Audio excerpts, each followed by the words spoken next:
नमस्कार, मैं अशोक कुमार पांडे और स्वागत है आपका द क्रेडिबल न्यूज के 7 बजे के प्रोग्राम में। इंटरनेशनल खबरों में सबसे बड़ी खबर तो लगातार इजराइल से ही आ रही है। दरअसल इजराइल की अब तक की सबसे बड़ी बेइज्जतियों में से एक हुई है आईसीजे के फैसले से, इंटरनेशनल कोर्ट ऑफ जस्टिस के फैसले से। ये एक तगड़ा तमाचा है इजराइल के मुंह पे और इसने साबित कर दिया है कि इजराइल अब तक जो कुछ बोल रहा था वो झूठ बोल रहा था और झूठ के अलावा कुछ नहीं बोल रहा था। इजराइल ने लगातार दावा किया कि इमदाद लगातार गजा में भेजी गई है, गजा के लोगों को इमदाद की कोई कमी नहीं है। इजराइल ने दावा किया कि यूएनआरडब्ल्यूए, जिसको अमेरिका और इंग्लैंड ने मिलकर बनाया था फलस्तीन के लोगों की मदद के लिए, वो हमास चला रहा है। ऐसे तमाम दावे किए गए थे और इन सब दावों को आईसीजे ने अपने फैसले में झूठा बताया। इसके पहले आप जानते हैं कि इंटरनेशनल क्रिमिनल कोर्ट जो है वो नेतन्याहू के खिलाफ बाकायदा वारंट जारी कर चुका है, जिसके चलते यूरोप के और कई और मुल्क जो हैं वो नेतन्याहू को अपने सीमा में, अपने देश की सीमा में आने की इजाजत नहीं देते हैं। गिरफ्तारी हो सकती है उसकी अगर उन मुल्कों में वो जाए तो। और अब जो ये आईसीजे का फैसला आया है ये बाइंडिंग नहीं है, डायरेक्टिव है, लेकिन ये जो फैसला आया है ये साबित करने के लिए काफी है कि पूरे 2 साल तक इजराइल ने लगातार झूठ बोला है गजा की इमदाद को लेकर। दरअसल गजा के अंदर सीज फायर के बाद भी इजराइल की शैतानी हरकतें बंद नहीं हुई हैं। इजराइल लगातार कोशिश कर रहा है कैसे भी सीज फायर तोड़ दे। जितनी इमदाद की जरूरत अंदर है उससे बहुत कम इमदाद वहां पर पहुंच रही है। केवल 13% इमदाद वहां पर पहुंच पा रही है। 600 से ज्यादा ट्रकों की जरूरत है और जो ट्रक वहां जा रहे हैं वो 100 से भी कम है, तो आप अंदाजा लगा सकते हैं। इसी के साथ साथ मार्क रूबियो को भेजा गया है वहां पर कि जो इजराइल बार बार शरारतें कर रहा है उसको रोक सके और साथ में वहां पर सीज फायर को परमानेंट करा सके, कंटिन्यू करा सके। आप देखिए, मार्क रूबियो वहां पहुंचने वाला होता है, उसके पहले ही इजराइल की संसद के अंदर, नेसेट के अंदर एक प्रस्ताव पास होता है कि वेस्ट बैंक के कुछ इलाकों पर कब्जा करेगा इजराइल। मार्क रूबियो ने बहुत क्लियर किया है कि उसके इस तरह की हरकतें अमेरिका पसंद नहीं करता और वजह यह है कि अमेरिका के अंदर नए सर्वे लगातार आ रहे हैं। राइटर्स का एक सर्वे आया है जो बता रहा है कि 59% से ज्यादा लोग चाहते हैं कि अमेरिका फलस्तीन को खुद मुख्तार मुल्क घोषित कर दे, यानी इजराइल के सपोर्ट से पलट कर अब फलस्तीन के सपोर्ट में जा चुके हैं। और मजेदार बात यह है कि ट्रंप की पार्टी जो रिपब्लिक पार्टी है उसके अंदर अब 41% लोग ऐसे हैं जो इजराइल के खिलाफ हो चुके हैं। तो अमेरिका लगातार प्रेशर बना रहा है। जेडी वांस जो उपराष्ट्रपति हैं वो गए हुए थे, उनका भी बयान आया है कि मैंने नेतन्याहू से कहा है कि सीज फायर को चलने दो। इसके अलावा इजिप्ट एक प्रपोजल लेकर आया है 10 साल की शांति का, कि 10 साल वहां पर शांति मेंटेन रखी जाए और इसकी जिम्मेदारी इजिप्ट की सेना को और टर्की की सेना को दिया जाए। टर्की के नाम से इजराइल को दिक्कत हो रही है। नेतन्याहू नहीं चाहता है कि टर्की की आर्मी वहां पर हो। उसकी क्या वजूहात हैं मैं डिटेल में पहले अपने वीडियो में बात कर चुका हूं, आगे भी आपको बताऊंगा। कुल मिलाजुला के नेतन्याहू को लगातार थप्पड़ पड़ रहे हैं। नेतन्याहू लगातार पीछे हटने पर मजबूर हो रहा है और जैसा मैं बार बार कहता हूं कि आप देखिएगा, अभी तो दुनिया के सामने नेतन्याहू की हकीकत आई है, आगे इससे भी ज्यादा बहुत कुछ होना है। इसके अलावा देश के अंदर बहुत सारी खबरें हैं। महागठबंधन ने एक इंपॉर्टेंट घोषणा की, तेजस्वी को मुख्यमंत्री पद का उम्मीदवार बनाया और भी बहुत सारी घटनाएं हैं। इन सारी घटनाओं को लेकर आ रही हैं शालिनी। बने रहिए, देखते रहिए पूरा वीडियो। आप देख रहे हैं आज की खास खबरें एट 7 PM। आज की खास खबरों के इस कार्यक्रम में हम जानेंगे देश विदेश से जुड़ी कुछ बड़ी खबरों के बारे में। सबसे पहली खबर, पॉलिटिकल इस्लाम को लेकर क्या बोले योगी आदित्यनाथ, जिससे मचा भयंकर बवाल। महागठबंधन में तेजस्वी यादव को क्यों बनाया गया सीएम फेस। लद्दाख के लोगों ने क्यों ठुकराया केंद्र का ऑफर। क्या ट्रंप से मुलाकात करने से बच रहे पीएम मोदी। अब इन खबरों को जानेंगे थोड़ा विस्तार से। पॉलिटिकल इस्लाम को लेकर आखिर में योगी आदित्यनाथ के बयान पर क्यों मचा बवाल। उत्तर प्रदेश के मुख्यमंत्री योगी आदित्यनाथ ने आरएसएस के एक कार्यक्रम में एक ऐसा बयान दे डाला है जिसके बाद भयंकर बवाल मच गया है। दरअसल उन्होंने देश के लिए पॉलिटिकल इस्लाम एक बहुत बड़ा खतरा बताया है। उन्होंने कहा कि इसका लक्ष्य भारत की जनसंख्या को बदलना है उन्होंने कहा कि हमारे पूर्वजों जैसे छत्रपति शिवाजी महाराज और महाराणा प्रताप ने भी इसी राजनीतिक इस्लाम के खिलाफ बड़ी लड़ाई लड़ी थी, लेकिन इतिहास में इसकी चर्चा कम होती है, जबकि ब्रिटिश या फ्रांसीसी उपनिवेशवाद की बात ज्यादा होती है। योगी आदित्यनाथ ने कहा कि ये राजनीतिक इस्लाम आज भी देश को तोड़ने की कोशिश कर रहा है। उन्होंने यूपी के बलरामपुर जिले के छंगुर बाबा उर्फ जलालुद्दीन शाह, जो अवैध धर्म परिवर्तन रैकेट चलाने के आरोप में गिरफ्तार हुआ था, उसका उदाहरण दिया और कहा कि देश में हलाल सर्टिफिकेट के नाम पर बिना सरकारी इजाजत के 25,000 करोड़ रुपए की बड़ी रकम इकट्ठा की गई है और उन्होंने कहा कि ये सारा पैसा आतंकवाद, लव जिहाद और धर्मांतरण जैसी गतिविधियों में इस्तेमाल हो रहा है।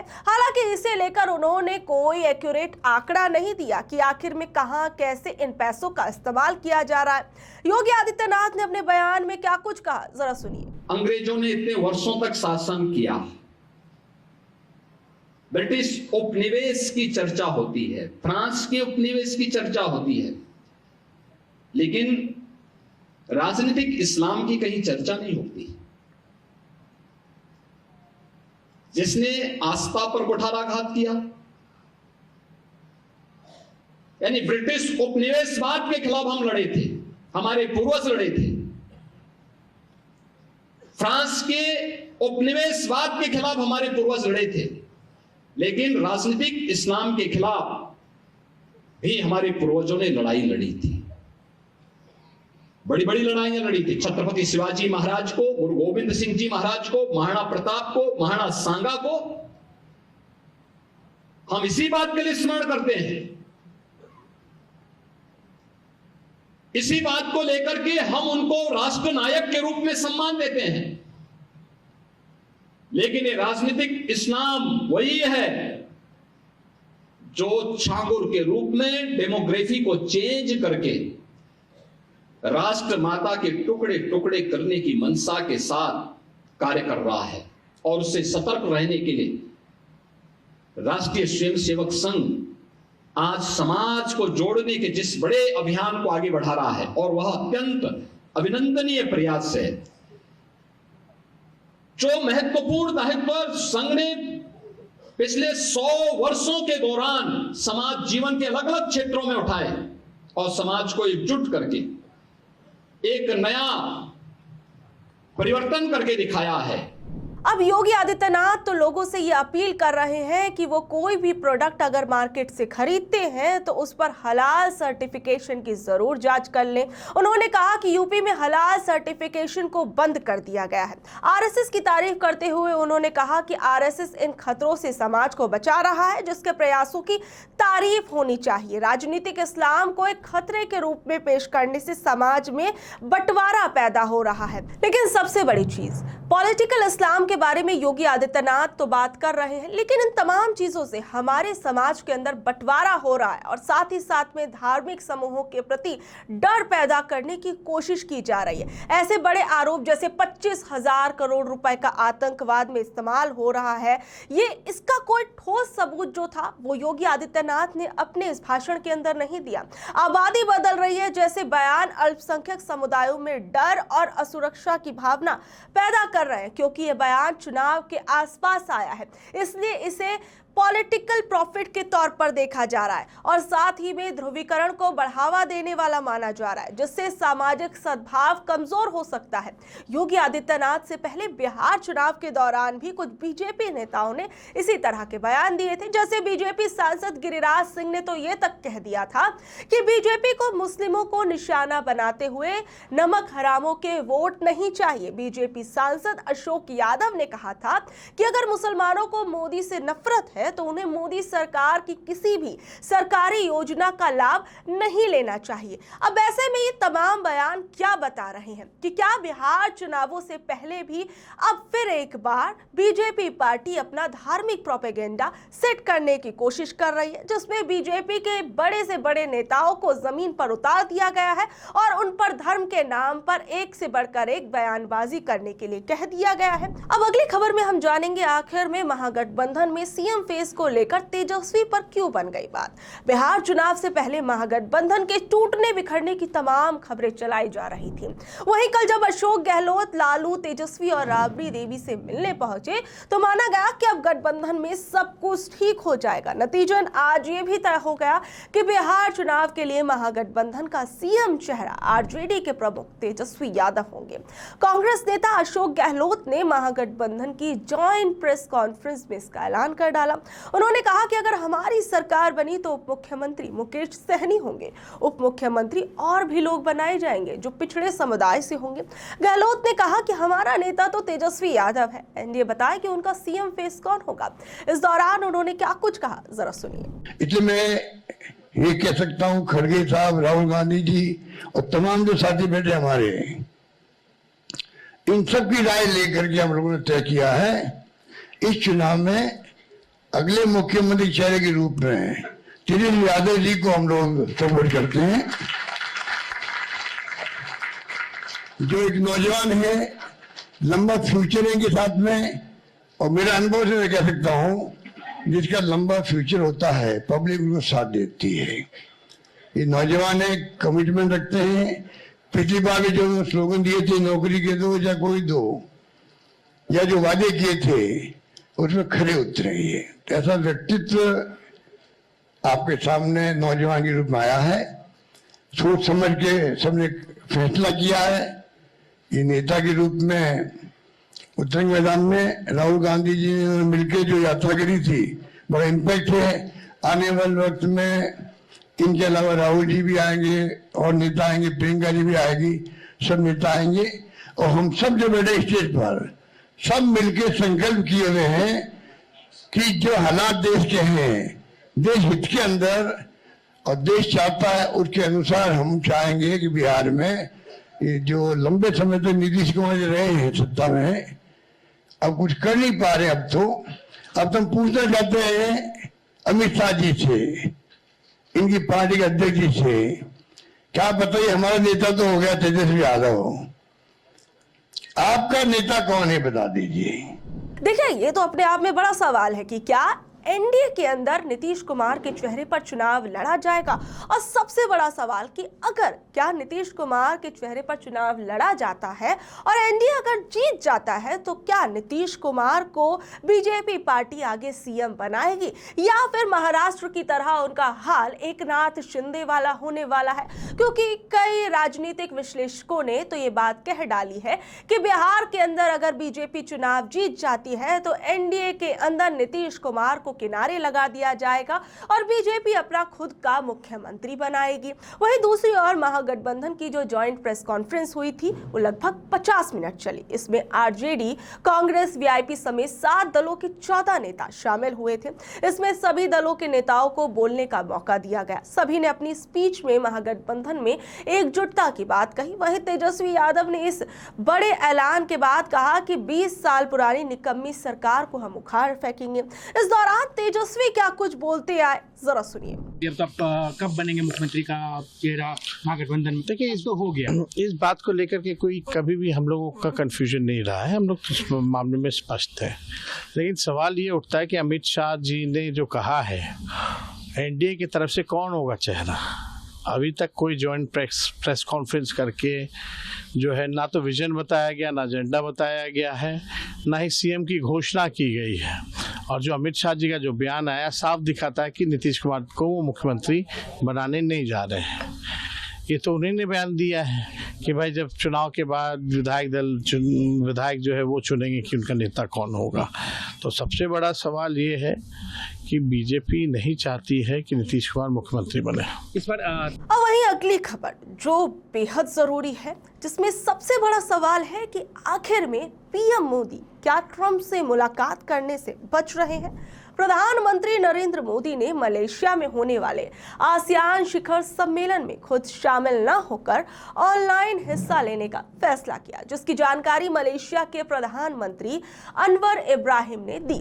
इस पर कांग्रेस नेता जयराम रमेश ने दावा किया कि पीएम मोदी ये फैसला इसलिए कर रहे हैं क्योंकि वो शिखर सम्मेलन में मौजूद रहने वाले अमेरिकी राष्ट्रपति डोनाल्ड ट्रंप के सामने घिरना नहीं चाहते। रमेश ने आरोप लगाया कि कि ट्रंप लगातार ये दावा कर रहे हैं कि पीएम मोदी ने उन्हें रूस से तेल की खरीद को साल के अंत में लगभग शून्य करने का वादा कर दिया है, जबकि भारत अभी भी अपनी जरूरत का 34% हिस्सा रूस से आयात करता है। वहीं दूसरी ओर ट्रंप ने एक बार फिर यह दोहरा डाला कि भारत साल के अंत तक रूस से तेल खरीदना बंद कर देगा। इस बीच भारत और अमेरिका के बीच एक व्यापार समझौता होने की संभावना जताई जा रही है, जिसके तहत भारत की चुनिंदा वस्तुओं पर ट्रंप द्वारा लगाया गया 50% का टैरिफ घटकर 15% हो जाएगा।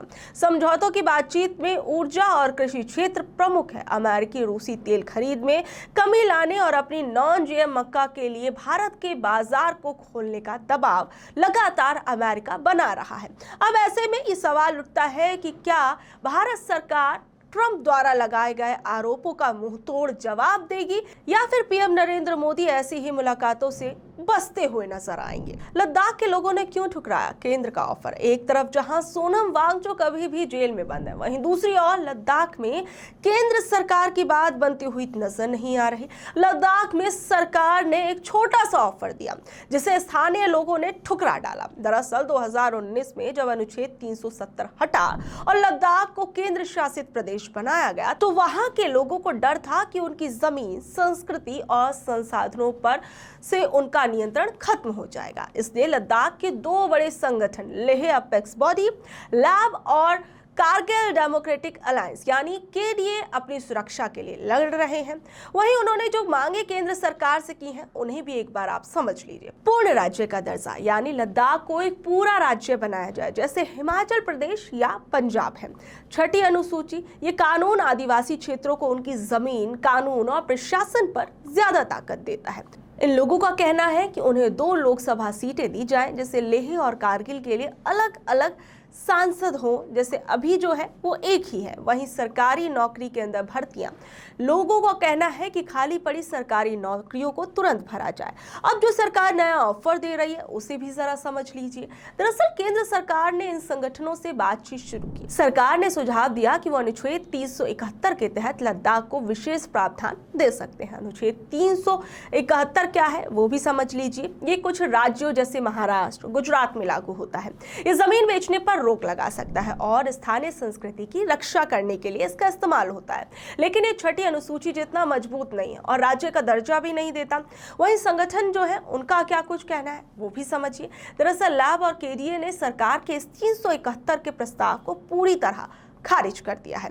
वो अपनी मूल मांग छठी अनुसूची और पूर्ण राज्य पर अड़े हुए हैं। संगठनों ने यह भी मांग की है कि एक्टिविस्ट सोनम वांगचुक जो भूख हड़ताल के बाद गिरफ्तार हो गए थे उन्हें तुरंत रिहा करा जाए और पुलिस फायरिंग में मारे गए 4 लोगों के परिवार को मुआवजा दिया जाए। अब वही जो ये पूरी स्थिति नजर आ रही है जिसके अंदर जो सरकार का ऑफर और संगठनों की जो ये मांग है उसमें बहुत बड़ा अंतर है। और अगर सरकार 371 ही लागू करती है तो स्थानीय लोग इसे कमजोर मानकर आगे भी प्रदर्शन कर सकते हैं। फिलहाल बातचीत लंबी चलने की उम्मीद है और अगले कदम पर फैसला जल्द ही गृह मंत्रालय की एक उच्च समिति लेगी। तो ये थी आज की खबरें। कल शाम 7 बजे फिर हाजिर होंगी अगली खबरों के साथ। अगर आपको आज की खबर अच्छी लगी, जानकारी भरी लगी तो इसे अपने दोस्तों और रिश्तेदारों से शेयर कर ले। कल तक के लिए नमस्कार, शब्बा खैर, गुड नाइट।